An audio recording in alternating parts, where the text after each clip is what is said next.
ಅದು ಕಂಪ್ಲೀಟ್ ರೆಡಿಯಾಗಿದೆ ಆವಾಗ 2013ರಲ್ಲಿ 15 ಹಣಕಾಸು ಮಾಡಿದ್ದೆವು 2013ರಲ್ಲಿ 2013 ಸೆಪ್ಟೆಂಬರಲ್ಲಿ. ಆಗ ಸರ್ಕಾರ ಇದ್ದಿದ್ದು ಯಾರ್ದು? ಯು ಪಿ ಎ ಸರ್ಕಾರ. ರಘುನಾಥ್ ರಾಜನ್ ಅವರು ಗವರ್ನರ್ ಆಗಿದ್ದರು. ಕರ್ನಾಟಕದಿಂದ ಆ ಮೀಟಿಂಗ್ ಅಟೆಂಡ್ ಮಾಡಿದ್ದು ಯಾರು ಗೊತ್ತಾ? ಮಾನ್ಯ ಸಿದ್ದರಾಮಯ್ಯನವರು. 15ನೇ ಹಣಕಾಸಿನಾದಾಗ ಅಷ್ಟಿಗೂ ಒಪ್ಪಿಗೆ ಕೊಟ್ಕೊಂಡ್ಬಂದು ಅದನ್ನು ಸರಿ ಅಂತ ಮಾಡಿ ಒಪ್ಪಿಗೆ ಕೊಟ್ಕೊಂಡ್ಬಂದಿದ್ದು ಸಿದ್ದರಾಮಯ್ಯನವರು. ಸಿದ್ದರಾಮಯ್ಯನವರು ಮಾಡಿದ್ದು ಆವತ್ತು ಮಾಡಿರೋ ಪಾಪ ಇವತ್ತು ಒಂದು ಡಿಸೆಂಟ್ ನೋಟ್ ಹಾಕಿಲ್ಲ ರೀ. ಅವರೆಲ್ಲ ಇಡೀ ಸೌತ್ ಸ್ಟೇಟ್ಗಳು ಒಂದು ಡಿಸೆಂಟ್ ನೋಟ್ ಹಾಕಿಲ್ಲ. ನಮಗೆ ಕಡಿಮೆ ಆಗ್ತಾ ಇದೆ, ನಮ್ಗೆ ಇದು ತಪ್ಪಿಸಿ ಅಂತೇಳಿ ಒಂದು ಡಿಸೆಂಟ್ ನೋಟ್ ಹಾಕಿಲ್ಲ. ಅವ್ರು ಅವತ್ತು ಮಾಡಿದ್ದನ್ನು ಇವತ್ತು ಅನುಭವಿಸ್ತಾ ಇದ್ದೀವಿ. ಇವತ್ತು ಅದಕ್ಕೋಸ್ಕರನೇ ನೋಡಿ, ಕಳೆದ ಬಾರಿ ಇದೇ ವರ್ಷನೇ 15ನೇ ಆಯೋಗ ಹೇಳಿದ್ದಕ್ಕಿಂತ ಜಾಸ್ತಿ ಅಮೌಂಟ್ ರಿಲೀಸ್ ಆಗಿದೆ. ಸರಿ, ಅದನ್ನೇ ಸರ್ ಆಯೋಗ ಮಾಡಿರ್ತಕ್ಕಂಥದ್ದು ಕಡಿಮೆ. 2013ರಲ್ಲಿ ಆಗಿದ್ದದು.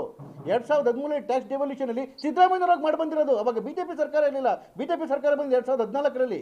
ಅದು ಬಂದ ಮೇಲೆ 5 ವರ್ಷ ಅದನ್ನೇ ಅನುಭವಿಸ್ಬೇಕಲ್ಲ ನಾವು. ಹಾಗಾಗೇನೆ 2016ರ ಆಯೋಗ ಬರ್ಬೇಕಾದ್ರೆ ಮತ್ತೆ ಕೇಳ್ಕೊಂಡಿದ್ದು ಈ ಮಿನಿಸ್ಟ್ರುಗಳಿಗೆ, ದಯಮಾಡಿ ಹೋಗಿ ನೀವು ಅಟೆಂಡ್ ಮಾಡಿ ಬನ್ನಿ ಅಂತೇಳಿ. ಒಂದು ಸರಿ ಆಯೋಗಕ್ಕೆ ಎಲ್ಲ CMಗಳು ಕೂತ್ಕೊಂಡು ತೀರ್ಮಾನ ಮಾಡಿದ್ರೆ ಯಾವ ಕೇಂದ್ರ ಸರ್ಕಾರವೂ ಮಾಡಲಿಕ್ಕಾಗಲ್ಲ. ಇದು ಅದಾಗಿರ್ತಕ್ಕಂತಹ ಹಣ. ಹಾಗಾಗಿ ಅದನ್ನು ಇವಾಗ ರಿವೈಸ್ ಮಾಡ್ತಕ್ಕಂಥ ಕೆಲಸ ಆಯಿತು. ಏನು 3.17 ಇತ್ತು, ಅದನ್ನು 4.23 ಮಾಡಿರೋದಕ್ಕೆ ಮತ್ತೆ ಈಗ 7,000 ಕೋಟಿ ಅಡಿಷನಲ್ ಆಗಿ ಬರ್ತಾ ಇದೆ.